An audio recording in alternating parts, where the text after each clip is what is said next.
오늘 제목이 뭐예요? 떠날 수밖에 없는 결심. 누가 떠나는다는 이야기인지 여러분들 오늘 말씀 가운데 하나님의 음성을 들을 수 있었으면 좋겠어요. 사모합시다. 옆 사람한테 한번 물어볼래요? 잘 살았냐 한 주간? 물어봐봐요. 뭐 어떻게 지난주 주보에 있었던 그 적용 좀 해봤냐? 너 묵상해봤냐? 지난주 동안에 말씀 한번 더 들었다 손. 당당하게 일해. 아주 당당해요. 아주 당당해요. 그렇죠. 들었으니까 당당한 것. 그래요. 여러분들 말씀 들으세요. 목사님도 몇 년을 걸쳐서 준비하는데 어떻게 한 번 듣고 다 이해가 돼요. 그죠? 여러분들 거 만들려면 진짜 들으세요. 사모하면서. 벼랑간 뭐를 하려고 지금 얘기가 이렇게 생 거냐면 옆 사람한테 물어봐봐요. 하나님의 빛을 비추는 통로가 되었니? 한 주간 동안. 어때요? 여러분들 하나님의 빛을 비추는 통로로 살아가고 있습니까? 사무엘상 3장 좀 다시 봅시다. 지난주에 나눴던 말씀이었는데 3장 3절 한번 같이 한번 읽어볼까요? 3장 3절 시작. 하나님의 등불은 아직 꺼지지 아니하였으며 사무엘은 하나님의 교회에 있는 여호와의 전 안에 누웠더니, 이게 하나님의 등불이라는 게 뭐냐면 사실은 일단은 문자적으로 얘기하면 성소에 켜져 있는 등불이에요. 7개 가닥으로 되어 있는 금촛대 알죠? 여러분들 성막 배웠죠? 그 안에 있는 그 금촛대를 얘기하는 건데, 이게 뭐냐면 저녁에 피우거든요. 그리고서 이제 다음날 새벽에 꺼져요. 근데 저녁에 피워서 꺼지는데 이게 뭐냐면 아직 깊은 새벽이 되지 않았다는 그 사무엘이 지금 잠든 그 시점이, 그런 정보를 주는 구절이 되고는 있지만 어떤 의미가 담겨 있다 그랬어요? 여러분들 등불이 곧 뭐라 그랬어요? 하나님이죠. 하나님. 하나님의 임재죠. 이스라엘 회중에 거하시는 하나님. 아멘. 그 하나님 자체를 말하기 때문에 하나님의 등불이 아직 꺼지지 아니하였다는 것은 이런 의미가 담겨 있다 그랬죠. 누가 계신다? 하나님이 계신다. 누구를 믿으라? 그 하나님을 믿으라. 누구를 보라? 그 하나님을 보라 이거예요. 시대가 문제가 아니고 상황이 문제가 아니고 사람이 문제가 아니라 그랬죠. 어떤 게 중요한 거라 그랬어요? 내가 그 하나님 앞에 어린아이로 서 있는가? 이것에 대한 점검이 필요하다는 이야기를 했었죠. 아무리 시대가 어둡고 여러분 신앙이 타락한다 할지언정 그것이, 그러니까 사람이나 환경이, 여러분들 이 생각을 해보라 이거 말이에요. 사람이 하나님의 등불을 꺼트릴 수 있어요? 환경이 하나님의 등불을 꺼버릴 수 있어요? 절대 그럴 수 없는 거죠. 성경이 무슨 얘기를 하고 싶냐면 살아계신 하나님 앞에 두렵고 떨리는 마음으로 설 수 있는 그 한 사람, 그 한 사람을 찾고 계신다 이 말이에요. 옆 사람한테 얘기해 줍시다. 너가 그 사람이기를. 그러면 또 이렇게 얘기하죠. 누가? 우리가지, 우리가 그러기를. 아멘입니까 여러분? 하나님의 살아계심을 믿는 한 사람이 있죠. 맞습니까? 진짜 하나님을 존귀하게 여길 수 있는, 정말 하나님을 진실하게 사랑하면서 그 하나님을 섬길 수 있는 그 한 사람을 찾고 계신다 이거예요. 그를 통해서 하나님이 뭐 하실 테니까? 세상에 내가 등불이야 라는 것을 비추실 테니까, 그걸 그 통로로 쓰실 테니까. 아멘. 여러분 그 통로들이 될 수 있기를 주님의 이름으로 축원합니다. 목사님은요, 여러분은요, 이 땅에 목숨이 붙어서 살아있다 단 한 가지 이유밖에 없는 거예요. 무슨 역할을 감당하느라? 그 등불 대신에 하나님의 빛을 어디에 비추는? 세상 가운데에 비추는, 나를 부르신 자리 가운데에 비추는 그 하나님의 동역자로 살아가는 그 존재 목적 한 가지가 분명한 것을 여러분들 마음에 묵상할 수 있는 인생이 될 수 있기를 축원해요. 여러분들 그거를 잊어버리면 안 됩니다. 예배가 예배돼야죠. 맞습니까? 그 찬양 이따가 할 건데 목사님이 오늘 말씀 주면 계속 되네요. 동안 교회가 교회되게 예배되게 누굴 사용하소서? 우리를, 나를 주님 사용해 주옵소서. 여러분들 가운데 교회가 교회되고 예배가 예배되는 데는 누가 필요한 건 줄 알아요? 다시 얘기하지만 여러분들 예배가 예배되고 교회가 교회가 돼야 하나님이 계시고 건강한 신앙을 보장해 주는 게 아니에요. 뭐가 필요합니까? 그 예배가 예배될 수 있도록, 교회가 교회될 수 있도록 하나님의 등불을 비출 수 있는 하나님 찾으시는 그 한 사람이 필요하다는 것을 사무엘상 시작하면서 그것을 선포하고 있는 거예요. 목사님이 오늘 여러분들하고 나누려고 하는 게 뭐냐면 이거의 연장선상인데, 원래는 설교한 거를 한 장 준비했어요. 너무 속상하죠. 그래서 3장으로 늘렸어요. 너무 좋죠. 원래 4장이 됐었다가 한 장을 커트했어요. 너무 속상하죠. 아주들 그냥 붙잡읍시다. 오늘 목사님 여러분들하고 그 연장선상에서 좀 중요한 얘기를 나누려고 하는 게 있어요. 여러분들, 우리 지금 예배하고 있습니다. 그죠? 이 공예배가, 우리 하늘소망의 공예배가 끝나고 나면 여러분들이 이제 삶으로 돌아가서 삶의 예배를 살아가는 거예요. 맞아요? 틀려요? 그렇죠? 그거죠. 그러면 아주 중요한 한 가지가 있죠. 예배하는 나는 누구 앞에서 하는 거예요? 하나님 앞에서 하는 거죠. 맞습니까? 하나님 앞에서 살아가는 거라 이 말이에요. 그런데 중요한 게 있어요. 왜 하나님 앞에서 살아가요? 옆 사람한테 얘기해 줍시다. 나는 하나님의 존재를 믿거든. 맞습니까? 틀립니까? 그거죠. 하나님의 존재를 믿으니까 나는 하나님을 믿고 하나님 앞에 나아가 하나님 앞에서 예배하는 거고, 하나님의 존재를 믿기 때문에 그 예배가 끝난 다음에 삶으로 돌아가서 삶의 예배라는 게 뭐예요? 삶에서 누구를 인식하고 하나님을 인식하고 하나님의 마음을 구하며 여전히 누구의 도움을 사모하는 그거죠. 그 하나님 앞에서 살아가는 거를 얘기하죠. 세상이 하는 것과 다르죠. 그래서 세상은 예배라는 게 뭔지 사실 모르죠. 그들이 하는 어떤 예배라는 것은 종교적 제의에 불과하죠. 그냥 샤머니즘에 불과한 거죠. 근데 우리는 살아계신, 천지를 창조하신, 나를 끝까지 계획하고 계신 그 하나님 앞에서 하는 거죠. 맞습니까? 여러분들, 그거예요. 뭔 말이냐면 나의 예배를 통해서 누가 증명된다는 얘기예요? 하나님이 증명된다는 거예요. 여러분들, 그것을 사모하기 바랍니다. 지금 여러분들이 예배하고 있는 이 현장을 통해서 살아계신 하나님이 증명되는 거예요. 이 예배가 끝나고 나서 여러분들이 돌아가서 여러분들의 삶을 통해 누가 증명돼야 되냐면 하나님이 증명돼야 되는 거예요. 맞습니까? 왜냐하면 우리는 뭐기 때문에? 크리스찬이기 때문에. 그렇죠? 여러분들, 진정 하나님을 믿는 자의 삶은 그 삶이 하나님을 증명합니다. 운전을 할 때도 하나님이 증거가 되고요. 공부할 때도 증거되죠. 그렇죠? 직장 생활 가운데도 하나님이 증거돼야죠. 알바를 하는 자리에서도 증거가 돼야죠. 여러분들의 가정에서도 하나님이 증거돼야죠. 맞습니까? 하나님이 증거됩니다. 왜냐하면 하나님의 존재를 누가 믿기 때문에? 내가 믿기 때문에. 하나님의 살아계심을 믿기 때문에 그 크고 놀라우신, 두려우신 그 하나님 앞에 내가 두려워 떨며 경외하며 존중하는 그게 있기에 사랑하는, 그 하나님을 사랑하는 내 삶의 태도를 포기할 수 있습니까? 없다 이거죠. 그래서 살아가게 되는, 그래서 선택하게 되는 삶이 있다 이 말이요. 여러분들을 통해 그 하나님이 증거되기를 간절히 축원합니다. 여러분들 그걸 사모하는 게 크리스찬이에요. 사모해야 돼요. 사모해야 합니다. 사모하세요. 목사님한테 이런 고민이 좀 있었습니다. 사무엘에 들어와서 사무엘 기초를 시작하면서 목사님한테 어떤 고민이 좀 있었냐면, 오랜 시간을 함께 신앙생활을 우리가 하고 있잖아요. 그렇죠? 목사님은 이곳이 모교예요. 나의 모교예요. 그러니까는 몇 년이야?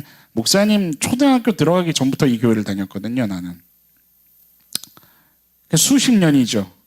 그러니까 지금 어른 성도님들, 여러분들만을 얘기하는 게 아니라 이 교회의 대부분의 성도님들은 목사님이 어린 시절부터 지금까지 쭉 함께 걸어온 뿐만 아니죠.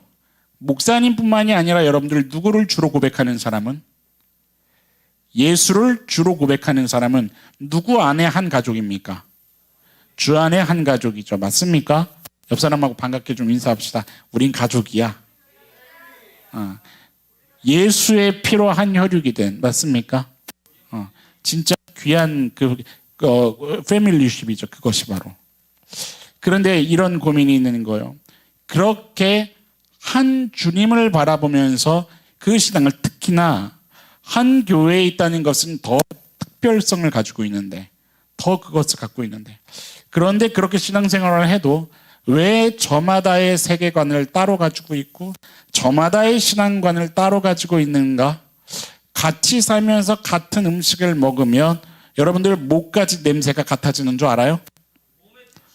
방구를 껴도 방구 냄새도 똑같아져요. 요즘 사모님하고 느끼는 거 아니에요? 내가 이러면 목사님 냄새예요.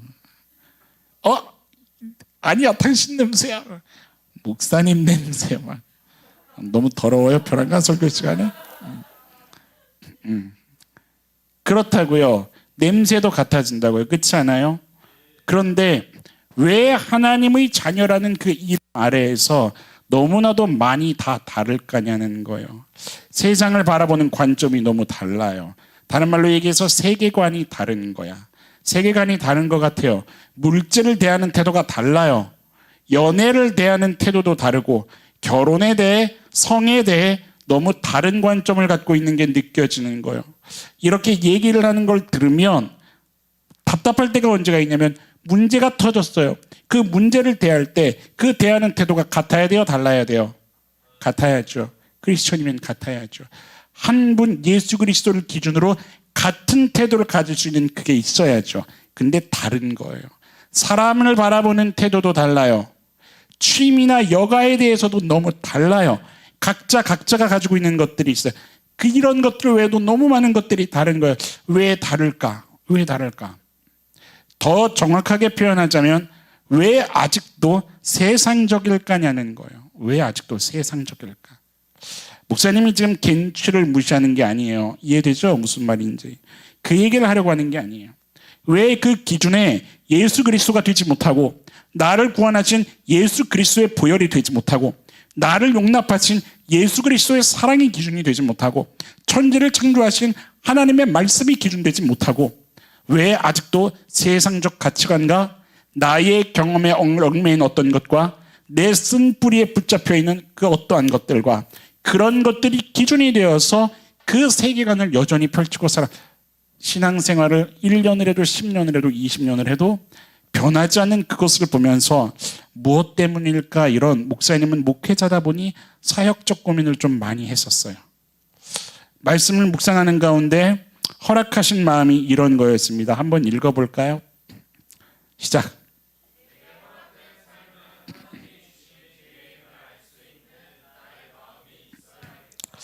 나의 마음이 있는데 내가 가지고 있는 그 마음인데 나의 마음이 어떤 마음이었으면 마음이어야 하냐. 오늘 본문을 읽으면서 목사님 그 묵상이 좀 된 거예요.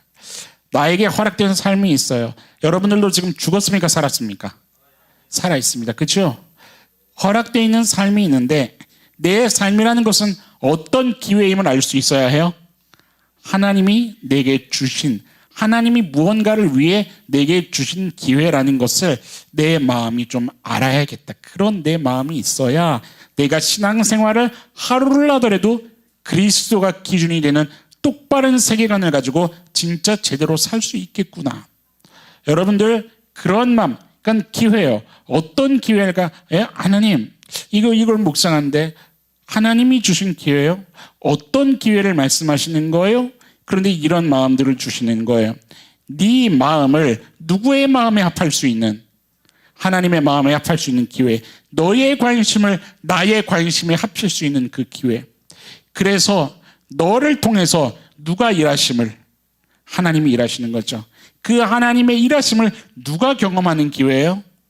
내가. 목사님이 여러분들이. 맞습니까? 그 기회를 하나님께서 허락하신다 이 말이에요. 뭐를 주시면서? 삶이라는 시간을 주시면서, 목숨이라는 인생이라는 시간을 주시면서 하나님이 원하시는 게 있어요. 우리의 마음이 하나님의 마음과 합쳐지는 거예요. 우리의 관심이 하나님이 가지고 계신 관심과 합쳐지기를 원하신다고요. 단순히 합쳐지는 게 의도가 아니에요. 아까도 얘기했듯이 우리는 하나님의 그 빛을 이 땅에 비추는 반사경이기 때문에 우리를 통해 하나님이 일하신다는 것을 누가 경험하게 돼요? 내가 경험하게 돼요. 그 보람을, 그 성취감을 주님의 자녀요 혹은 동역자로서의 그 기적의 달콤한 맛을 하나님은 우리가 직접 맛보기를 원하신다 이 말이에요. 그게 인생의 가장 중요한 목적이자 축복이니까. 맞습니다. 하나님 할렐루야. 그러면서 목사님이 무릎을 탁 치면서 목사님 마음이 뭐를 계속 고백하면서 묵상했냐면 그렇습니다. 삶은 무엇입니다? 기회입니다. 삶은 기회입니다. 하나님, 제게 허락하신 삶을 통해서 하나님을 더 알 수 있기를 원합니다. 하나님을 더 만나기를 원합니다. 하나님과 깊게 교제할 수 있는 기회입니다. 제 삶은. 하나님의 그 생각 안에서 나의 생각이 합쳐지고 그렇게 합쳐지는 가운데 있어서 따라합시다. 재창조되고. 아멘. 하나님의 형상으로 다시 회복되어야죠. 맞습니까? 재창조되고 그리고 그렇게 온전해지는 그 자녀됨을 누릴 수 있는 무엇? 기회. 그렇다면 여러분들 그런 의미로 이 생각을 할 수 있는 거예요. 예배라는 것은 지금 목사님과 여러분들이 하고 있는 이 예배라는 것은 사람에게 피조물에게 허락된 최고의 기회라고 해도 틀리지 않는다. 틀린다? 틀리지 않는다. 절대로 틀리지 않는다. 왜냐하면 예배야말로 누가 하나님이 하나님 되심을 드러내는 자리요. 믿습니까? 예배야말로 나 또한 하나님뿐만이 아니라 하나님도 하나님을 계시하시지만 예배야말로 나 또한 아까 여러분들 그런 찬양했죠. 멜로디가 갑자기 생각이 안 나네. 가사가 거룩해지고 순전해져서 하나님 옆에 있고 싶어요. 맞죠? 근데 그걸 시작할 때 어떻게 했었어요? 나아갑니다. 무너진 마음으로 더러운 몸으로. 여러분들 그 가사 고백할 때 어땠어요? 마음이 어땠어요? 목사님 뒤에서 그 고백하면서 그런 기도가 있었어요. 하나님, 우리 하늘소망 예배를 주의 보혈로 좀 덮어주십시오. 우리들이 살아온 삶의 그 모양이 제각각입니다. 그렇습니다. 때로는 깨어서 주님 앞에 몸부림치는 순간도 있었는데 때로는 그게 내 의지와 상관이 없을 때도 있고 때로는 의지적으로 그럴 때도 있고 하나님 앞에 하나님이 원하시는 것을 붙잡지 못할 때도 있었는데 그러나 하나님 살아계시기에 아멘. 오늘도 주님 보혈 의지하면서 나아가는 우리들인데 주님의 보혈로 좀 덮어주십시오. 여러분들 그런 사모함이 있었을까요? 예배가 왜 최고의 기회냐면 바로 피조물인 내가 하나님 앞에 이 마인드를 가지고 반응할 수 있는 자리이기 때문에 여러분들 그렇게 나아갈 수 있기를 축원합니다.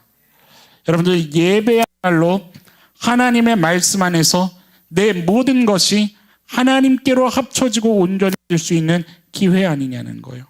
여러분들 그것을 믿습니까? 그러면 이 생각을 이어서 해야 돼요. 오케이. 감사합니다, 하나님. 그렇다면 제가 이 기회를 진정 잡기 위해 어떻게 나아가면 좋겠습니까? 다른 말로 우리에게 진정 필요한 것이 무엇일까냐는 거예요. 이 기회를 잡기 위해 나의 예배 가운데 정말 필요한 것이 뭘까냐는 거예요. 이어서 이 자리에서의 예배만이 아니라 어떤 예배까지 삶의 예배 속에서 여전히 내가 놓지 않고 잃지 않고 일관되게 잡아야 할 그것이 무엇일까요? 여러분들 오늘 본문 사무엘상 4장 12절에서 22절을 읽으면서 여러분들 어떤 느낌이었어요? 좀 무섭지 않아요?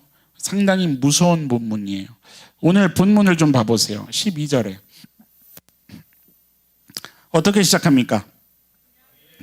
당일에 어떤 베냐민 사람이 이렇게 시작을 했죠.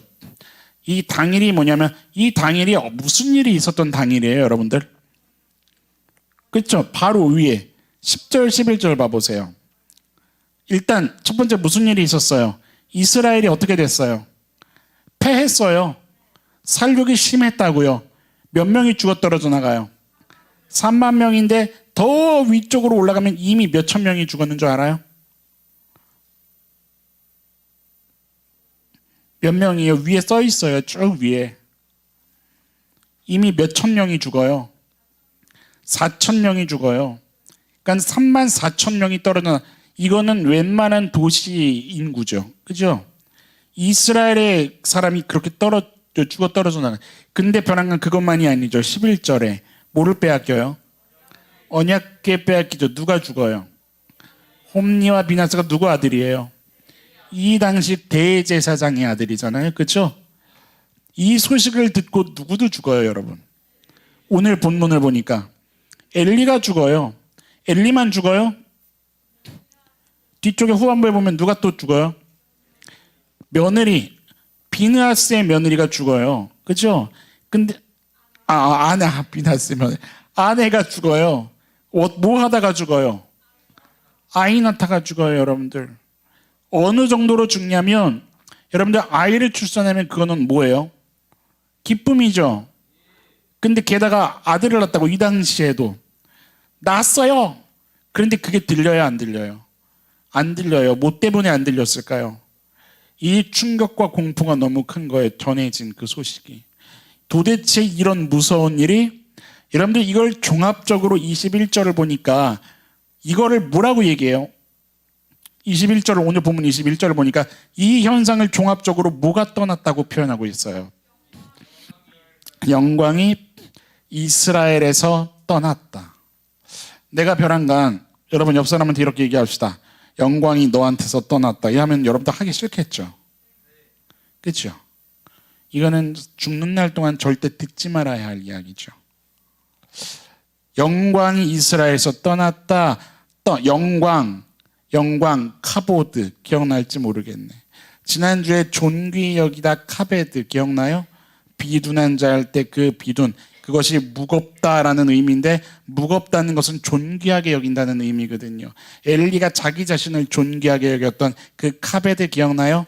그 카베드의 파생명사 카보드예요. 영광, 스스로를 영광스럽게 여겼던 그 엘리의 그 모습. 여러분은 하나님의 영광이 떠났다, 이게 두 가지 의미를 가지고 있는 거죠. 뭐예요? 첫 번째, 자신들이 뭐라고 여겼던, 자신들이 영광이라고 여겼던 그 모든 것들이 다 어떻게 돼요? 한날 아무것도 아닌 게 돼버려죠. 자식들도 죽었고 자기도 죽고. 그죠? 내가 영광이라 여겨서 거기에 내 모든 것을 쏟았던, 내 마음을 두었던 그 모든 것들이 뭐다? 헛되고 헛되도다. 또 하나의 의미가 있는 거죠. 진짜 뭐가 떠나가 버렸습니까? 그렇죠. 진짜 영광도 떠나가 버렸죠. 여러분들 하나님의 영광이 떠났다고 문자적으로 쓰여 있으니까 여러분들 각자가 지금 어떤 느낌일지 모르겠어요. 진짜 벼랑간 목사님이 오늘 축도 시간에 하나님의 영광이 떠나기를 막 이렇게 축도하면은 여러분들 어떨 것 같아요? 여러분들 이게 두려워야 되는 거죠. 두려워야 되는 거. 두려워야죠. 이 말씀이 여러분들 인생에서 그 무엇보다 가장 두렵고 떨리고 공포로 다가오는 은혜가 있기를 축원합니다. 다른 말로 얘기하면 하나님의 영광이 떠났다는 것은 뭐냐면, 옆 사람한테 얘기해 줘 보세요. 네 인생에 하나님이 없어. 어때요, 여러분들? 무슨 말인지 이해가 돼요? 이 느낌을 어떤 단어로 표현해야 될지를 목사님 모르겠어요. 원고를 막 작성하면서 묵상을 하는데 이 단어는 어떤 느낌으로 표현할 수가 없는, 그러니까 다른 단어로 대체할 수가 있어요, 없어요? 없는 거예요. 너무 최상급 단어라, 너무 최악의 최상위 단어의 그 표현이라 다른 걸로 대체할 수가 없는 거야. 내가 월급을 잃어버렸다? 그 최악인가 보지? 월급, 목사님 월급, 여러분들 웬만한 알바로 목사님 한 달 먹여 살릴 수 있어요. 난 괜찮아요. 나 월급 잃어버려도. 여러분들 목사님 먹여 살릴 거잖아요. 한 사람밖에 대답 안 했다. 월급을 잃어버렸다. 이게 내 인생의 최악인가? 용섭이가 달려가지고, 목사님 사모님이 돌아가셨어요. 이건 좀 세다. 좀 세지만, 목사님 떨고 있어요? 세다. 세지만 괜찮아야죠. 목사님이 뭔 말을 하려고 하는 건지 알아요, 여러분들? 대체할 수가 없는 현상이라고요. 어떤 걸로도 대체할 수가 없다고요. 하나님이 나와 함께 하지 않는다는 그 사실은 돈으로도 사람으로도 대체할 수가 없다, 이 말이요. 그 무엇으로도 대체할 수 없는 최악의 가장 두렵고 공포스러운 그 저주가 확정된 지옥의 상황이에요. 무엇이? 하나님의 영광이 내게서 떠났다는 것은. 여러분들 생각을 해보자고요. 돈 없고 사람 없어야 불행한 거예요? 돈 있고 사람 붙어 있어도 하나님 없으면 불행한 거라고요. 근데 여러분들 그게 안 그렇게 여겨지죠. 그래, 오늘 본문에서는 사실 최악의 상황이에요. 왜 최악의 상황이에요? 뭐 잃었어요? 생명 잃었죠? 자식 잃었죠? 근데 심지어 거기에 뭐도 없어요. 하나님도 없어요. 그렇죠? 최악의 최악이죠. 그러니까 바로 이걸 보여주는 거죠. 뭐냐면 우리의 인생에도 이런 날이 수 있다 이 말이에요. 무슨 말이냐면 여러분들 마지막 때가 되면 결국 다 어떻게 돼요? 다 잃죠. 내가 내 거라고 붙잡았던 내 손에 있던 거 다 내 게 아니죠. 여러분들이 이 땅 사는 동안에 5억을 저축했던 10억을 저축했던 죽는 그 순간에는 여러분 거 아니죠. 하늘나라 가져갈 거 아니죠. 그래도 목사님 저는 그거를 제 후손에게 남겨주면, 그런 얘기를 지금 하자는 게 아니죠. 그 전까지 누구 거라고 여기면 살았어요? 내 거라고 여기면 살 거 아니요. 근데 내 거 아니라는 거죠. 무슨 말인지 알아요? 지금은 네가 목숨이 붙어있고 네가 힘이 있는 것 같아서 네 손으로 뭔가를 잡는 것 같지만 인생에 찾아오는 그 죽음의 소용돌이 앞에서는 내 손으로 할 수 있는 게 있어요? 없어요? 없지 않냐 이 말이요. 그런데 중요한 건 그때, 바로 그때, 마지막 그때 하나님마저 네 인생에 없다면 도대체 어쨌기에, 도대체 어떤 인생을 살았기에 그 지경까지 인생이 가버린 걸까? 여러분, 그래선 됩니까 안 됩니까? 안 되죠. 옆 사람한테 격려합시다. 안 되지. 안 될 거야. 안 되기를 주님의 이름으로 소망합니다. 오늘 말씀이 성경이 딱 드러내고 있는 메시지가 아니에요. 좀 추적해 갈 필요가 있어요. 추적해 가면서 오늘 우리에게 허락된 진리를 붙잡아야 합니다. 그래야 그 지경까지 안 가니까. 아멘. 여러분, 오늘 제목이 떠날 수밖에 없는 결심인데 결론을 얘기하자면 누가 결심한 걸까요? 그렇죠. 하나님이죠. 하나님이 떠나기로 결심한 거예요. 이렇게 생각해 봐야 돼요. 왜 결심하실 수밖에 없었을까? 왜 떠나기로 결심하실 수밖에 없었을까? 다른 말로 얘기하면 하나님이 떠날 수밖에 없는 이유. 여러분들 듣기 좋게, 목사님이 첫째, 둘째, 셋째, 오랜만에, 이건 뭐 몇 년 만에 있을 일이야. 첫째, 둘째, 셋째로 준비를 했으니까 잘 들으세요. 첫째, 읽어보세요.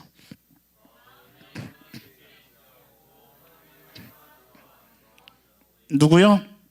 엘리. 언제 했던 얘기예요, 이 말씀?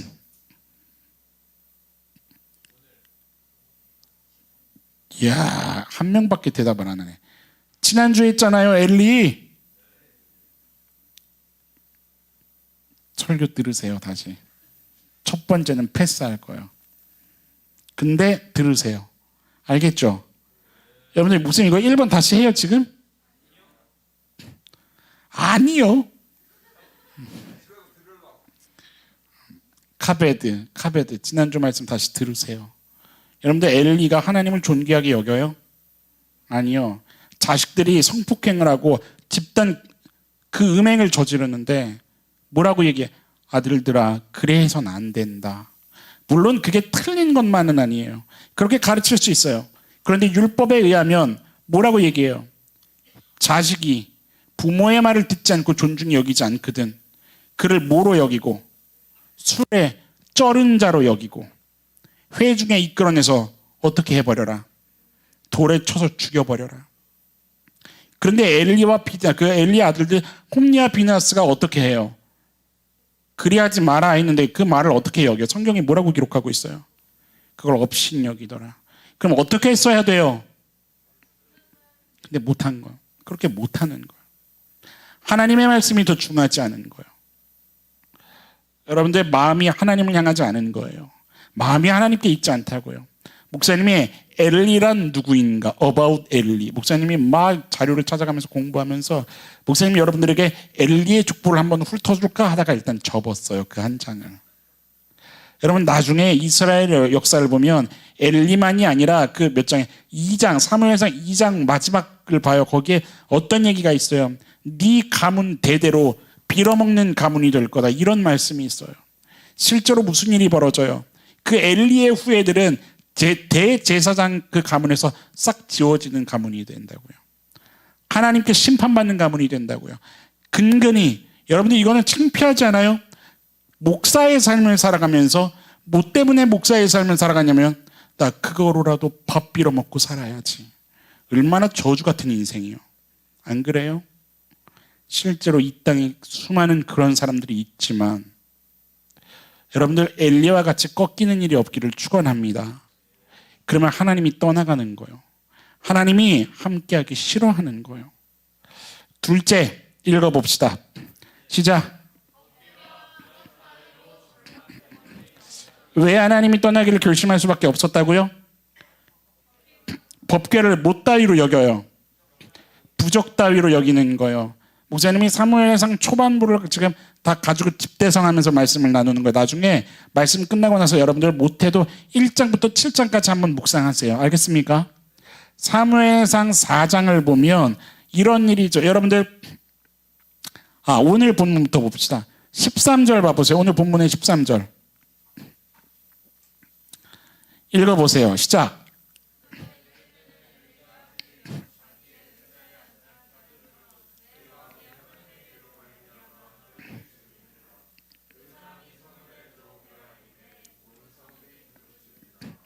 지금 엘리가 어떤 액션을 취하고 있어요?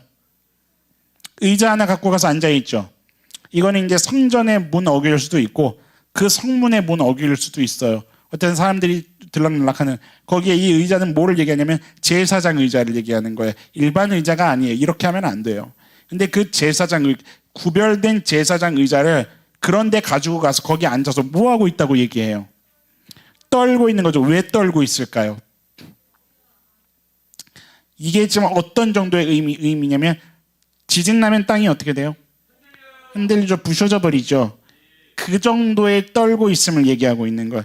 왜 이렇게 떨고 있어요? 4장 보세요. 사무엘상 4장 2절부터 봅시다. 2절 읽어보세요. 시작.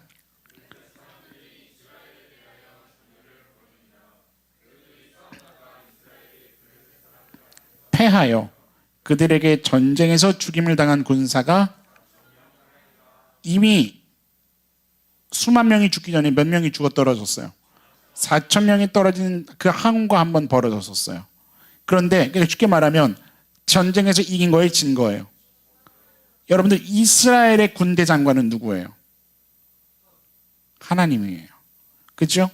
그런데 그 하나님을 군대 장관으로 모시는 이스라엘이 졌어요. 그러면 검토해 볼 게 있어요. 뭐를 검토해야 될까? 왜 졌을까를 어디서 찾아야 될까요? 이스라엘 백성과 누구와의 관계? 하나님과의 관계가 지금 어떠한가? 여기에서 이유를 찾아야 되는 거죠. 그렇죠? 그런데 3절 보세요. 백성이 진영으로 돌아오매 누가 모였어요? 이제 그 이스라엘의 높은 사람들이 모였어요. 그래서 얘기하기를 읽어보세요. 어찌하여? 시작.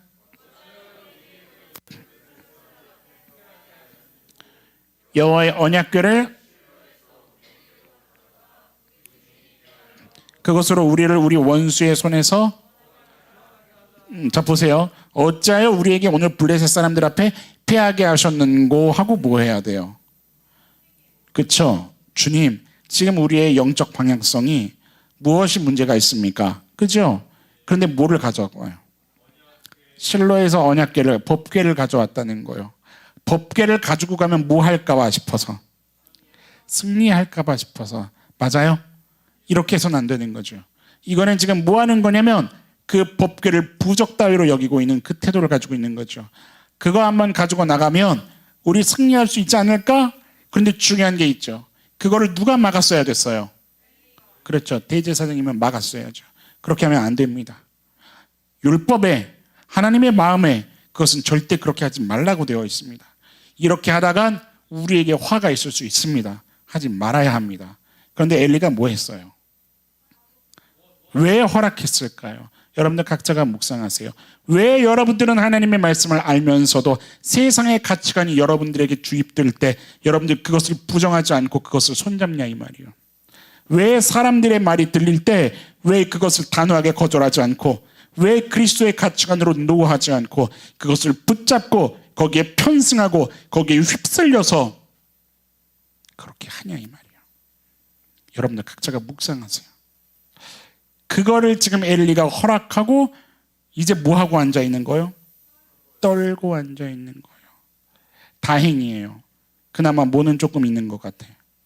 양심은 조금 있는 것 같이 보이지만 그것 또한 오해예요. 엘리는 뭐를 기대하고 있을까요? 제발 승리하기를. 제발 승리하기를. 그것을 지금 보여주는 기가 막힌 구절이죠. 이 당시의 영적인 시대상이죠. 하나님이 떠나기로 결심할 수밖에 없는, 나를 부적 따위로 여기고 있는 종교 생활에 쩌든 그들의 모습을 보면 내가 더 이상 함께할 이유가 없는. 세 번째 읽어보세요. 시작.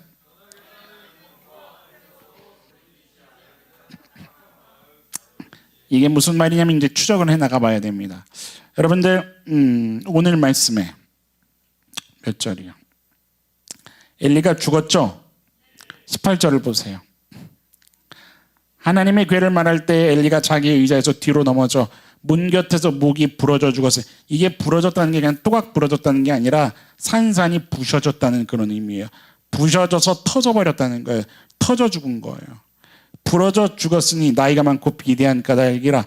그가 이스라엘의 사사가 된 지 몇 년이요? 40년이요. 몇 살이에요? 성경이 몇 살에 죽었다고 얘기하고 있어요? 몇 절이죠? 15절. 15절 읽어보세요. 시작.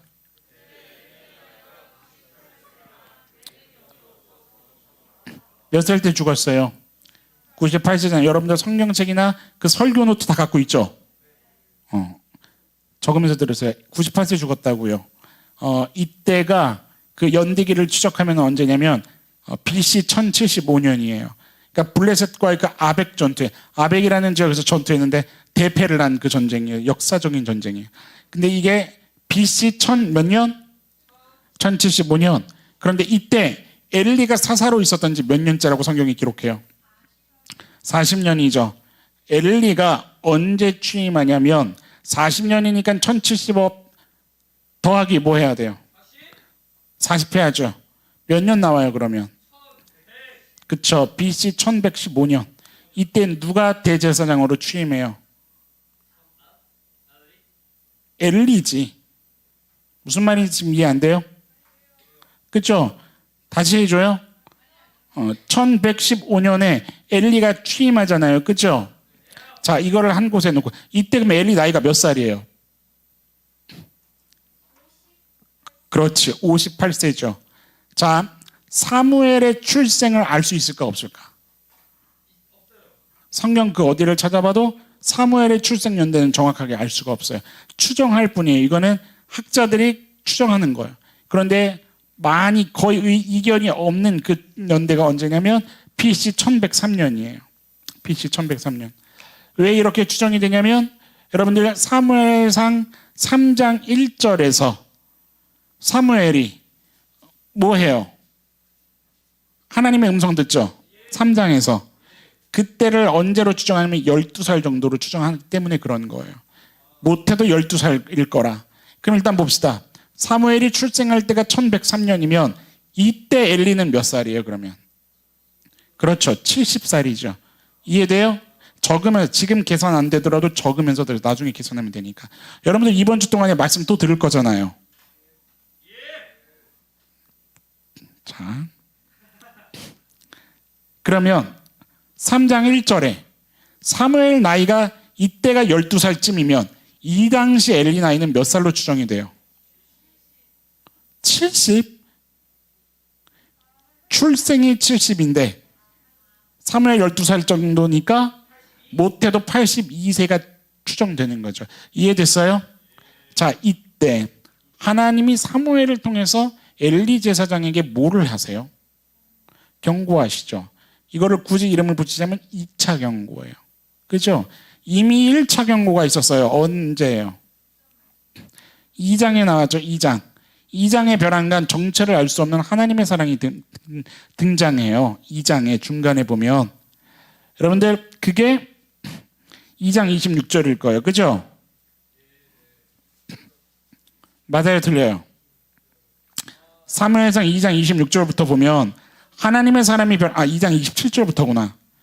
2장 27절에 하나님의 사람이 등장해서 예언을 하잖아요. 그죠? 엘리 제사장에게. 여러분들 이때 사무엘의 나이를 펴봅시다. 사무엘상 1장 22절. 22절 읽어보세요. 시작.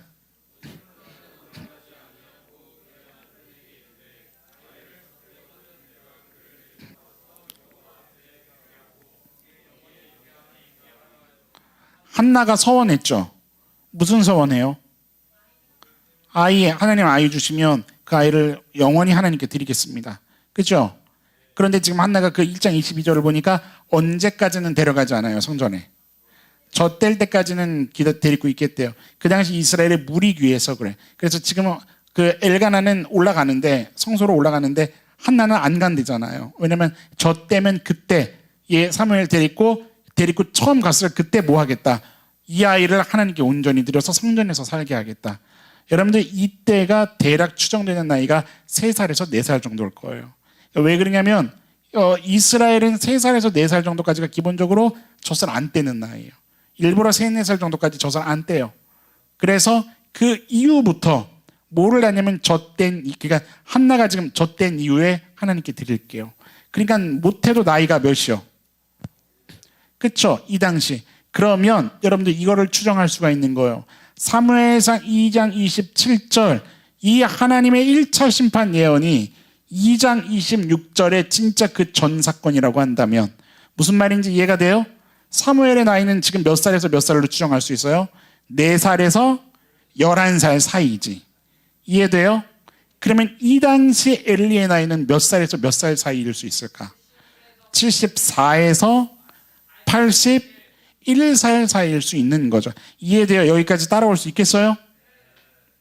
그러면 이러한 추정에 따르면 여러분들 1차 심판부터 생각을 한다면 엘리에게 있어서 소위 말하는 회개할 수 있는 기회의 시간은 몇 년에서 몇 년 정도가 주어진 걸까? 길게는 24년, 짧게는 16년 사이. 이해돼요? 여러분들 이게 두렵지 않아요? 이게 소름 끼치지 않아요? 그래요. 이런 연대 추적이 다 틀렸다고 하더라도 최소한 상식적으로 기회가 하루는 주어졌겠지. 하루는 주어졌겠지. 무서운 것은 이 기회의 기간 끝에 무엇이 기다리고 있었냐면 하나님께서 떠날 결심을 하시는 그것이 기다리고 있었다는 거. 여러분들 지금 몇 살이에요? 16살 없죠? 24살들 손 들어봐요. 이번 연도부터 이제 나이 재정리되나?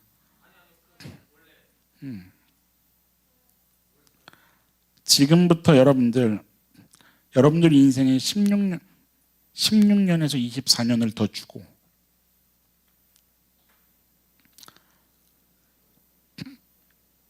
하나님을 온전히 섬길 기회를 준다면 여러분들은 언제 하나님 앞에 돌아서겠습니까?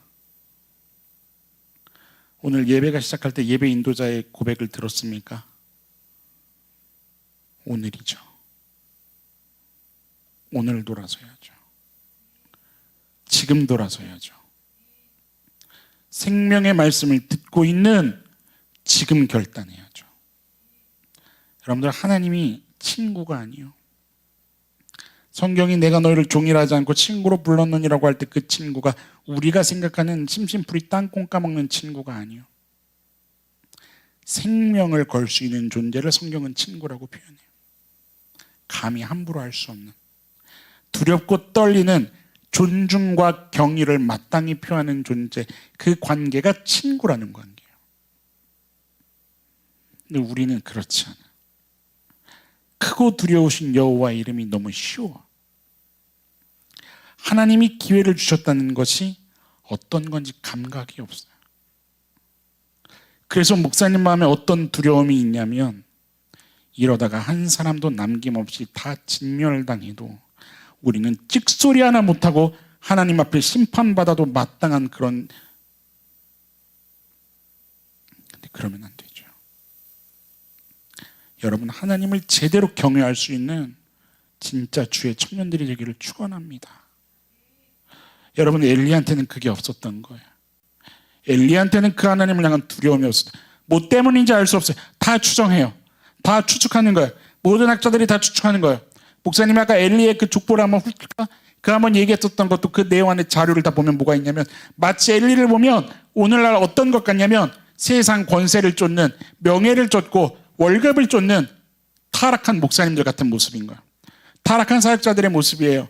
정치하기를 좋아하고 그걸 하면서 어쩔 수 없다 말하면서, 그러나 뒤로는 다 자기 안위를 꿈꾸고 있는, 자기를 비둔하게 만들고 있는, 욕심과 탐욕에 쪄들어 있는. 근데 믿는 사람들이 그러고 있잖아요. 믿는 이들이 그렇게 이중적인 삶을 살고 있잖아요. 교회에서는 십자가 앞에 나의 얼굴을 들이밀고 세상에 가서는 여전히 세상 것을 놓지 못하고 그것도 취하고 싶어서. 여러분들, 우리의 예배가 진짜 예배가 되고 우리가 지금 섬기는 이 교회, 주의 이름으로 모인 이 교회가 진정 교회 될 수 있는 방법이 무엇일까냐는 거예요. 한 가지밖에 없어요. 그 한 가지 방법은 오직 우리들의 마음과 삶을 하나님 앞으로 돌이키는 회개밖에 없습니다. 여러분들, 오늘 예배 찬양 시작하고 예배 안으로 들어오면서 마지막 찬양을 하면서 여러분들 인도자가 회개합시다, 하나님 앞에 진실하게 부르짖으며 나아갑시다 할 때 여러분들 어떤 기도를 하면서 주님 앞에 반응했습니까? 한 주간 동안 여러분들 어떻게 하나님을 구하며 나아갔어요? 오늘 이 예배가 시작되면서 여러분들 어떻게 예배를 시작했습니까? 중요한 태도를 성경은 얘기해주고 있어요. 내가 진짜 하나님하고 교제하기를 원한다면, 내가 신앙의 기쁨이 진짜 있기를 원한다면, 내 인생 속에 신앙으로 말미암은 그 자유함이 진정 누려지길 원한다면 이 과정이 반드시 있어야 해라는 것을 성경은 단 한 발자국도 타협하지 않고 당당하게 요구하고 있는 게 있어요. 그것은 바로 회개입니다. 여러분들, 주님 앞에 회개합니까? 회개라는 것은 여러분들, 나 잘못했어요 이 정도를 얘기하는 게 아니죠. 마음과 삶을 돌이킨다라는 표현을 했었어요. 그것만이 예배를 예배되게 할 수 있고 교회를 진정 교회되게 할 수 있는 유일한 방법이요. 여러분들, 진정 하나님 앞에 여러분들 성토해 본 적이 있습니까? 몇 날 며칠을 세서라도, 목사님이 종종 하는 얘기가 있는데 안타까운 거는 이게 현대를 따라가서 그런 건지, 여러분들 그런 것이 자리가 제공되지 않아도, 나는 목사님하고, 여러분들이 목사님하고 신앙생활을 하고 있는 사람들이라고 한다면 여러분들 젊을 때에 철야가 됐든 아니면 어떤 수련회가 됐든 뭐 수요 예배가 됐든 청년부 우리 예배가 됐든 여러분들 기도할 수 있는 시간에 저녁에 다른 스케줄이 없다 그러면 1박 2일 내가 계획을 세워서라도 하나님 앞에 진작에 눈물로 그 땀방울로 나아가는 것을 여러분들 인생 속에 계획할 수 있는 성숙함이 있었으면 좋겠어요. 기도가 시작되면 왜 이렇게 빨리 일어나서 집에들 가버립니까? 뭐 집에 도대체 뭐 그렇게 맛있는 것이 있길래, 무슨 인생에 중차대한 문제가 있길래, 내 영혼이 주님 앞에서 자유함을 입는 것 말고 그거 외에 도대체 어떤 중차대한 문제가 있길래 기도하면 5분을 못 버티고 버틴다는 말도 쓰면 안 되죠. 사실 30분을 기도를 못하고 주님 앞에 눈물은 말라버렸고, 주님 앞에 도대체 어떤 기도를 하는 거예요? 여러분들 점검하라고요. 이렇게 말하면 무슨 라떼 이런 말 할까 봐 목사님이 두려운데 순수하게 들으세요. 진짜로 목사님이 신앙생활에 오던 그 시절에는 금요 철야가 간식 먹고 밤에 교회에서 잘 거 생각하고, 그리고 그것이 더 좋은 거야. 사무엘처럼 교회에 있기를, 여러분들 그런 순수함이 회복되기를 소망해요. 기도의 자리를 사모하고 나 오늘은 밤을 지새워서 하나님의 마음 좀 한번 들어봐야 되겠어. 여러분들 거룩한 열정이 사라져버린 시대예요. 안타깝지만 특정인들만 누리고 있는 시대예요. 우리 하늘소망이 누리기를 축원합니다. 기도하세요. 기도의 끈을 놓지 말라고요. 근데 그게 무서운 거야. 내 힘으로서는 도저히 해결할 수 없는 영적인 그 신음과 곤고함에 대해서 하나님 앞에 성토해 본 적이 없는 거야. 눈물 콧물을 흘리면서 하나님 앞에 구해 본 적이 없는 거야. 어떻게 그럴 수가 있어요? 신앙생활을 하면서. 그건 누구를 믿는 신앙생활이요? 아니, 그럴 수 없어요. 여러분들 온 삶을 다해서 하나님 앞에 나아가야 됩니다. 이것은요, 여러분들 잘 들으세요. 비단 나 개인의 죄 때문만이 아니지, 공동체의 죄 때문에라도, 이 나라와 민족의 타락 때문에라도, 그 민족을 바라보면서, 아니면 여러분 가족을 위해서라도, 여러분 가족 괜찮습니까? 그대로 예수님 모셔도 됩니까? 여러분, 내 가족이, 내가 속한 공동체가 하나님하고의 그 방향성과 너무나도 다른, 하나님의 다스림이 없는, 그것을 찾아볼 수 없는, 그것을 위해서 애통하고 눈물을 흘리며 아파하는 그게 있어야죠. 성경에 뭘 보여주냐면 사무엘상 7장 피세요.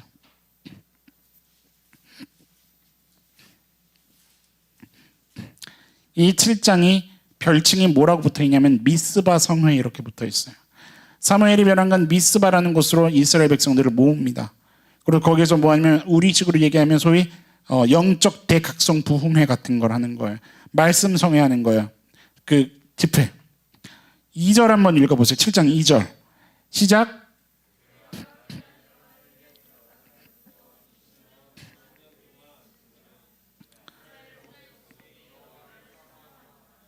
뭐해요? 여호와를 사모하는 거예요. 여러분들 사모한다는 것은 무슨 뜻이냐면 부르짖다, 큰 소리를 내어 울다, 이런 뜻을 가지고 있는 거예요. 지금 이스라엘 백성들이 울고 있는 거예요.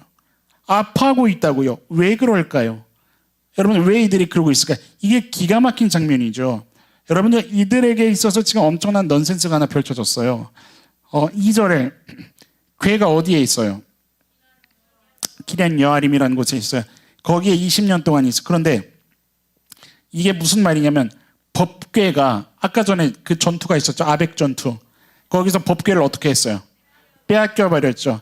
이게 빼앗기고 아직 법궤를 온전하게 찾아온 걸까 아닐까?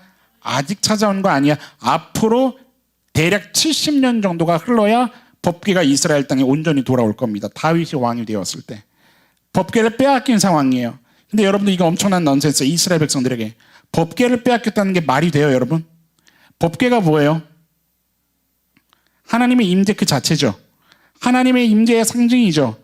여러분들 그 말씀을 아마 큐티 했으면 다 알 거예요. 법궤가 아스돗에 가죠. 뺏긴 다음에 아스돗 갔다가 에글론 갔다가 베세메스로 막 갔다가, 안 하는구나 큐티.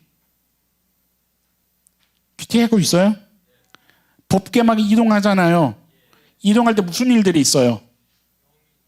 독종 생기고 사람 막 수천 명 떨어져 나가고 죽어 나가고, 그죠?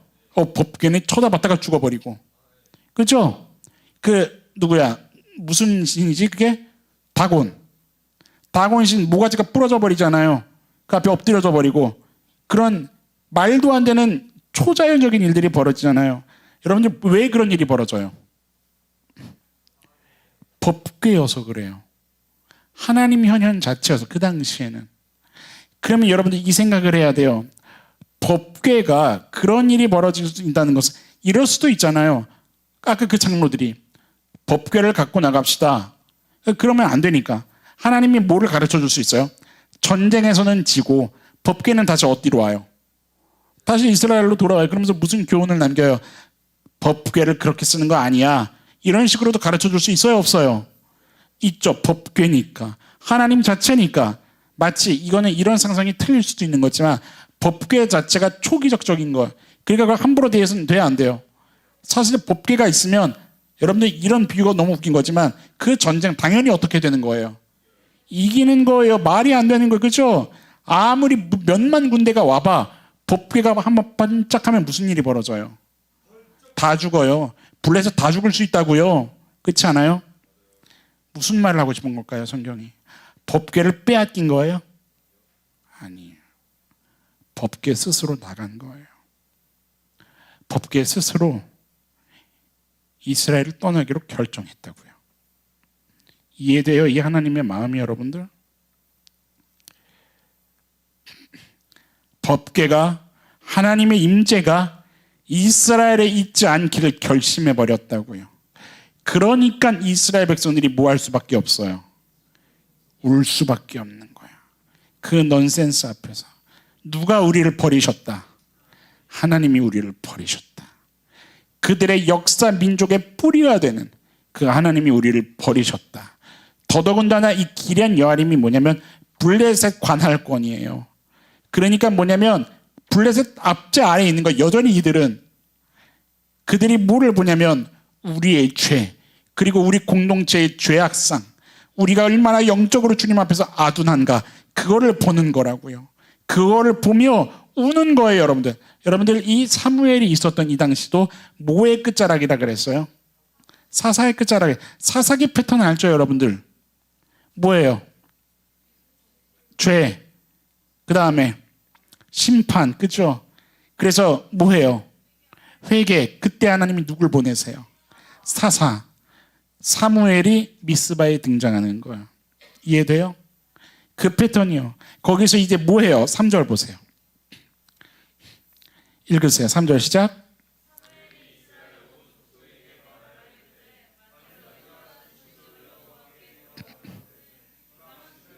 아스타롯을 너희 중에서 제거하고 너희 마음을 여호와께로 향하여 그만을 섬기라.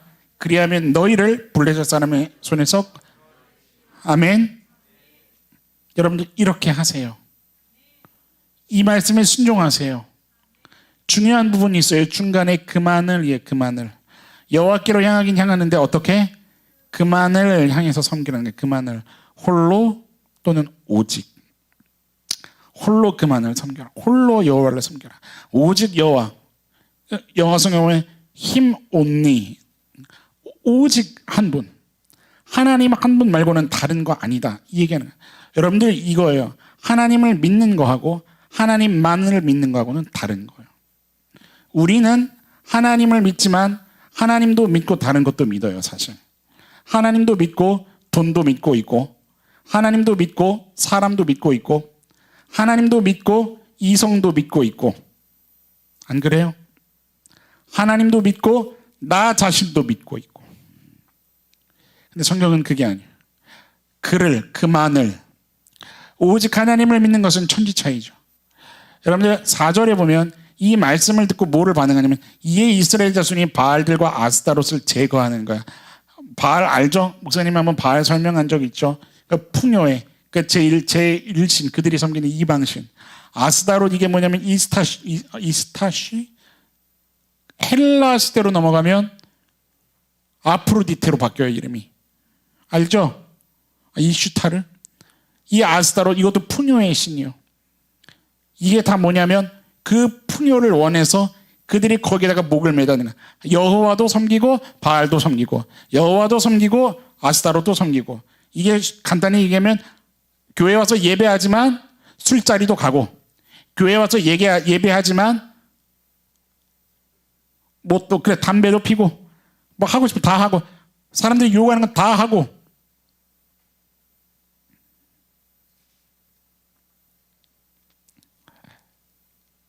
그런데 사무엘이 미스바에서 얘기한 것은 뭐냐면, 이것에서 돌이키지 않으면 그것은 끝이다 이거예요. 마치 모처럼. 여러분들 이 묵상을 할 수 있어야 돼요. 엘리에게 주어진 기간이 24년에서 대략 16년.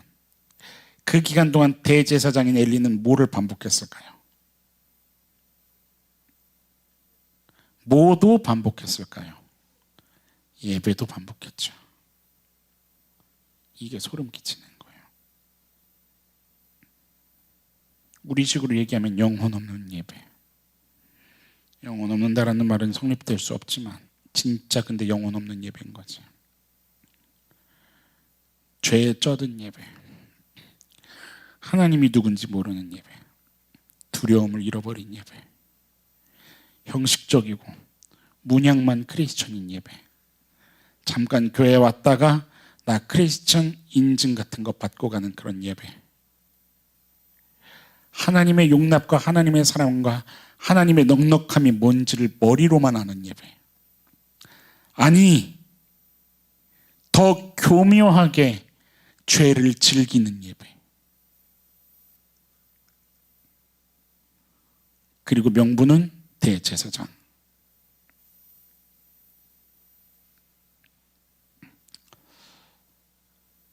여러분들, 우리에게 어떤 회개가 있어야 될까요? 목사님과 여러분들에게 어떤 회개가 있어야 될까요? 내가 진정 진리 안에서 하나님과의 진짜 사귐을 원한다면 어떤 것이 필요할까요, 여러분들? 이게 묵상되어야 한다는 거예요. 나는 우리 하늘소망이 하루를 신앙생활하고 하루를 인생으로 살아가더라도 하나님 앞에 진짜 백이 눈물을 흘릴 수 있는 그런 어린아이들이 될 수 있기를 간절히 소망합니다. 여러분들, 그것을 사모해야 하지 않겠습니까? 막말로 여러분들, 부모가 하지 말라는 거를 그 자녀가 해버렸어. 부모가 그 아이를 근엄한 얼굴로 쳐다보고 있어요. 어떻게 해야 될까요, 그 자식이? 그 자녀가 어떻게 해요? 여러분들, 교회학교 아이들 보면 어떻게 해요?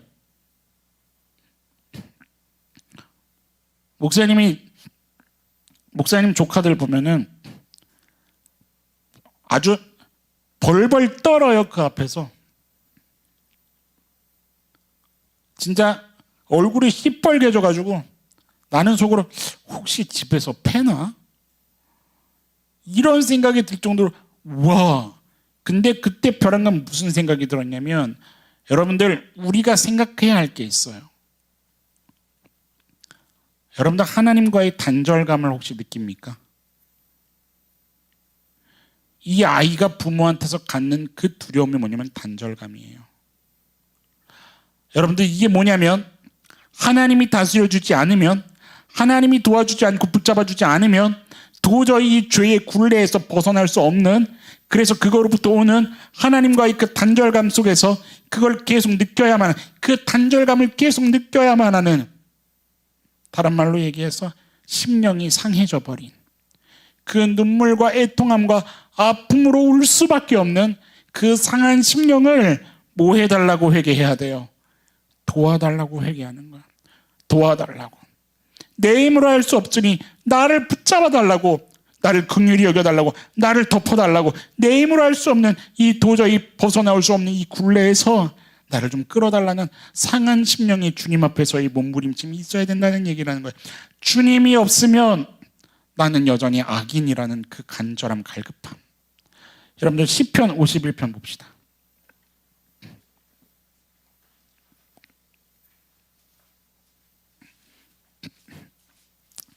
시편 51편 17절 찾았습니까? 큰 목소리로 좀 읽어봅시다. 51편 17절 시작.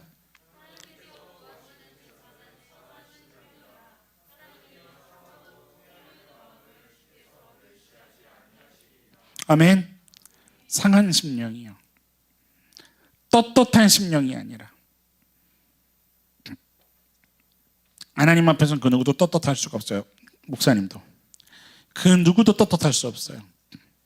왜냐하면 우리는 다 진노의 자녀니까.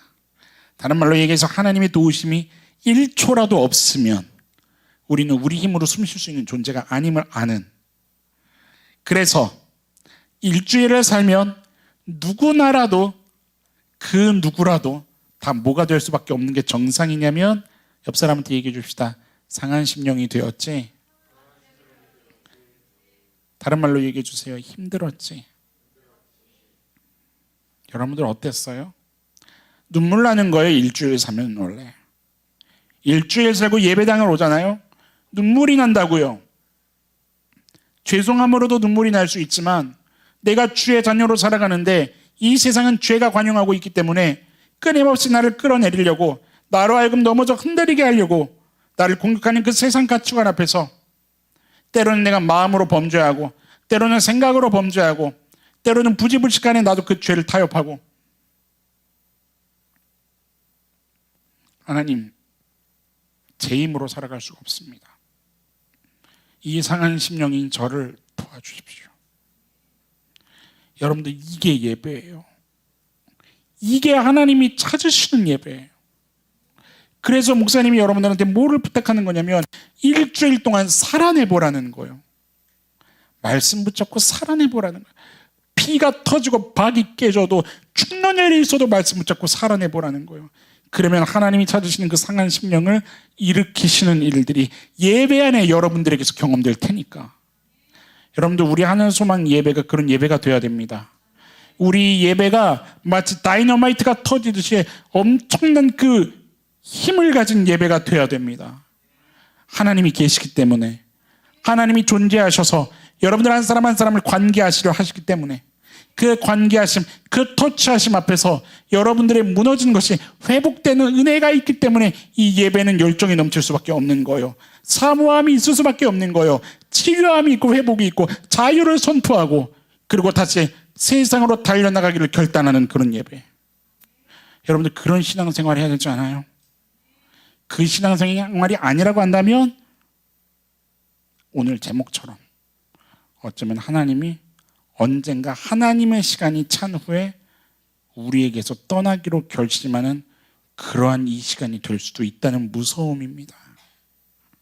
목사님은 그게 무서웠어요. 상한 심령이라는 건 여러분들 자존심이 없는 거예요. 상한 심령이라는 것은. 왜냐하면 여러분들 하나님 앞에서 자존심을 지키면 그게 뭐냐면 하나님 앞에서까지 합리화하는 거예요. 변명한다고요. 죄를 지적받았을 때, 하나님께 책망받았을 때 계속해서 나를 내세운다고요. 그럴 필요가 무엇가 있겠냐 이 말이요. 여러분들, 어리석다고요. 죄를 인정하고 성토하고 하나님 안에서 새롭게 재창조되기를 원한다고, 자유함을 누리기를 원한다고, 그 기회 앞에서 왜 여전히 자신을 붙잡냐 이 말이요. 여러분, 우리 인생에 그런 게 있어요. 괜찮아, 이 부분 하나님 터치하지 마세요. 목사님도 터치하지 마세요. 이 부분은 제가 할 수 있어요. 제가 알아서 할 수 있어요. 제가 때가 되면 돌이킬 수 있어요. 그러니까 그거는 원치 않아요. 여러분들, 그 하나님의 터치 앞에서, 은혜 앞에서도 나의 그 마음의 빗장을 걸어 잠그고 여전히 자존심을 내서 도리어 그것이 뭐를 경험하게 하는 건 줄 알아요, 여러분들? 그것이 자신의 영혼을 회복할 수 없는 진짜 상한 심령으로 끌고 가는 자기의 어리석음이 된다는 걸 여러분들 깨닫기를 축원합니다. 여러분들, 그 마음을 상하게 하고 하나님으로부터 스스로 멀어지게 한다고요. 엘리가 몰랐을까요? 엘리가 몰랐을까요? 그런데 그 수많은 기간 동안 결단하지 못했습니다. 여러분들, 이 우리 안에 심령에 깊은 하나님으로 향한 회개가 있기를 주의 이름으로 간절히 축원합니다. 그리고 그 다음에 어떤 게 우리에게 단계가 밟아지는 거냐면, 그 다음에 비로소 하나님 안에서, 그 은혜 안에서 내 영혼이 주님 앞에 성토하는 회개가 있었다면 그 회개 후에 드디어 뭐가 있냐면 삶으로 맺는 회개의 단계를 밟을 수 있게 되는 거예요. 무슨 말이냐면 마태복음 3장 피세요. 이 말씀 보고 기도합시다. 마태복음 3장 보세요. 마태복음 3장, 여러분들 잘 아는 본문이죠. 6절부터 봅시다. 한 절씩 읽어볼까요? 찾았어요? 6절, 6, 7, 8, 9절 읽읍시다. 자기들이 죄를 자복하고 요단강에서 그에게 세례를 받더니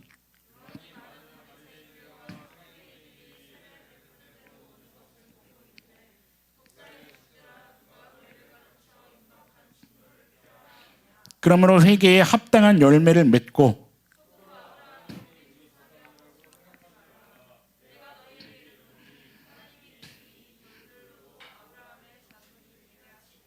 아멘. 이게 세례 요한이 지금 외치고 있는 그런 장면이죠. 그 이스라엘 그 요단강가로 나온 모든 사람들에게 세례를 베푸는 장면이잖아요. 장면이잖아요. 세례 베푸는 걸로 끝나요? 아니에요. 원하시는 게 있어요. 하나님이 뭐에 합당한 열매를 맺으라. 회개에 합당한 열매를 맺으라. 삶으로 살아내라 이 말이에요. 진짜 회개는 어쩌면 프란시스 셰퍼도 그런 이야기를 합니다. 눈물 한 방울 없이 할 수 있는 것이 어쩌면 회개일지 모르겠다. 하나님 앞에서 울고 질질 짜는 것만이 회개가 아니라 하나님, 내가 살아내겠습니다. 내 삶으로 하나님을 증명하겠습니다. 하나님 앞에서 살아가 보겠습니다. 할 수 있어서가 아니라 누가 살아계시기에, 하나님이 살아계시기에 그 하나님 앞에서 하나님이 이루실 것을 기대하며 살아내겠습니다. 그러면 하나님이 여러분들의 그 한 걸음 한 걸음 족적들을 하나님의 이야기로 만들어 가실 거라고요. 믿습니까? 그 삶을 살아내라 이 말입니다. 회개에 합당한 열매를 맺으라. 사랑하는 하늘소망 식구들, 하나님이 떠날 수밖에 없는 그런 삶이 아니라 하나님이 주시는 은혜가 있음을 믿습니까? 그러면 그 은혜 앞에서 지금 살아계신 그 하나님 말씀 앞에 철저히 무릎 꿇고 결단할 수 있는 그런 성숙한 주의 군사들 되기를 축원합니다. 여러분, 하나님 마음에 합할 수 있는 기회입니다. 무엇이요? 우리에게 허락된 삶이요. 그 삶의 기회를 붙잡고 진짜 철저히 붙잡고 시대 가운데 정말 그 하나님의 빛을 이 땅 가운데 함께 비추는 그러한 반사경들로, 여러분들 이스라엘 그 말씀 알죠? 산 위의 동네가 숨기우지 못할 것이요. 그 하나님의 빛이, 그러니까 이스라엘 그 지리 특성이 그래요. 그 산 위에 그 동산 같은 동네 집이 쫙 건설되는데 그 집의 벽을 회칠을 하얀색으로 다 칠해갖고 빛이 반짝반짝 빛난다죠. 그것을 보고 얘기를 하는 거죠. 산 위의 동네가 숨기우지 못할 것이요. 그 여호와의 빛을. 여러분들, 예수님의 하나님의 반사경들이 돼야 됩니다. 우리의 삶이 하나님 앞에서 살아내는 그것으로. 그래서 여러분들, 하나님과 합할 수 있는 그러한 걸음들이 될 수 있기를 축원합니다. 다른 것에서 이유 찾지 마세요. 주님 앞에 진실한 우리 한 사람 한 사람 통해서 여러분, 교회가 교회되고 예배가 예배되는 겁니다. 믿습니까? 하나님, 나의 예배를 하나님께 예배되게 하겠습니다. 제가 섬기는 저를 부르신 교회 안에서 이 교회가 진정 하나님의 합한 교회가 되기를 제가 몸부림치겠습니다. 나의 회개로부터 주님 앞에 일어나는 그런 목사님과 여러분들이 되기를, 여러분들 오늘 누가 이 하나님의 마음에 일어날 것인지 여러분들 점검하며 결단할 수 있는 여러분들의 걸음 되기를 축원합니다. 같이 찬양합시다. 찬양하고 기도합시다. 아까 전에 얘기했던 것처럼 목사님이 이 가사가 계속 맴돌더라고요. 주님, 나를 사용해 주십시오. 근데 하나님이 원하시는 것은 그런 게 먼저인 거예요. 그래, 당연하지, 너를 사용하고 싶지. 그런데 너의 마음이 어떠냐? 나를 향하고 있냐? 무엇을 향하고 있냐? 너의 눈에 보이는 시대적 문제가 있냐? 상황적 문제가 있냐? 사람의 문제가 있냐? 아니, 내가 일하고 싶은 것은 상한 심령으로 무릎 꿇은 너를 통해서다. 목사님 마음에 소망이 있습니다. 하늘 소망이 진짜 하나님 앞에 하늘 소망이 됐으면 좋겠습니다. 그런데 그것을 기도하는데 목사님 마음에 주셨던 거는, 김신웅, 너가 상한 심령이 되어 내 앞에 무릎 꿇어라. 하나님, 우리 교회가 진짜 하나님 앞에 교회되는 교회였으면 좋겠습니다. 오케이, 신웅아, 너가 내 앞에서 회개하고 자복하거라. 하나님, 우리의 예배가 하나님 앞에서 예배가 됐으면 좋겠습니다. 나를 사용해 주시옵소서. 오케이, 회개하며 부르짖어라. 여러분, 하나님 앞에서 기도해야 할 것들 있습니까? 없습니까? 여러분들 각자가 알 겁니다. 보여달라고 기도하고, 결단하면서 기도하고, 주의 영광을 선포하면서 기도하는 오늘 이 작은 자리 한 걸음이 시작될 수 있기를 축원합니다. 우리 찬양 고백하면서 오늘 말씀 좀 떠오르면서, 그리고 여러분 같이 기도할 수 있었으면 좋겠어요. 여러분들 음성으로 찬양했으면 좋겠는데 우리 일어나서 좀 찬양하고 기도할까요? 우리 자리에서 일어나서 고백합시다.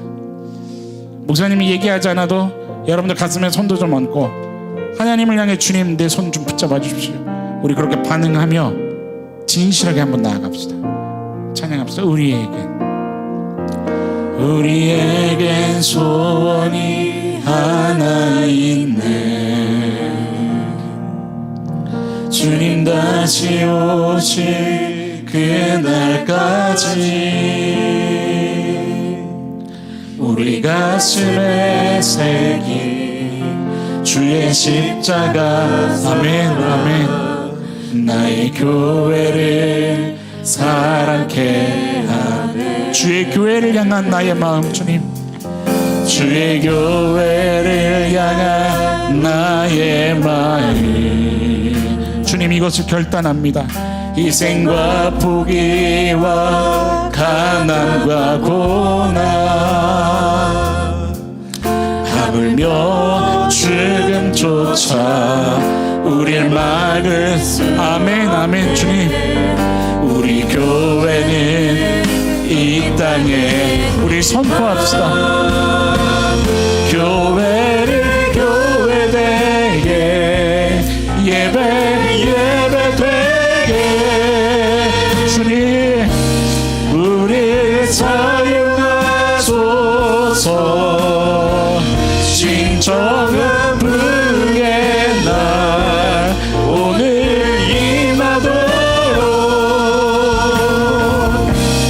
임하도록 우리 처음부터 한번 더 고백하며 나갑시다 우리에겐 소원이 우리 가사에 내 간절한 마음을 담아서 우리 오늘 나의 결단이 될 수 있도록 고백합시다 주님 다시 오실 주님 내가 흠없고 정결한 처녀로 준비되기를 원합니다 주님 우리 가슴에 새긴 주의 십자가 사랑 나의 교회를 사랑케 아멘 주의 교회를 향한 우리 마음 주님이 보이셨던 희생과 포기와 가난과 고난 주님 내가 그 발자취 따르기 원합니다 죽음조차 우리만 나를 찢으며 주님 앞에 번제로 드리기를 원합니다 우리 선포하면서 고백하며 나갑시다 교회를 교회되게 예배되게 우리 사용하소서 진정한 부흥의 날 오늘 임하도록 우리 사용하소서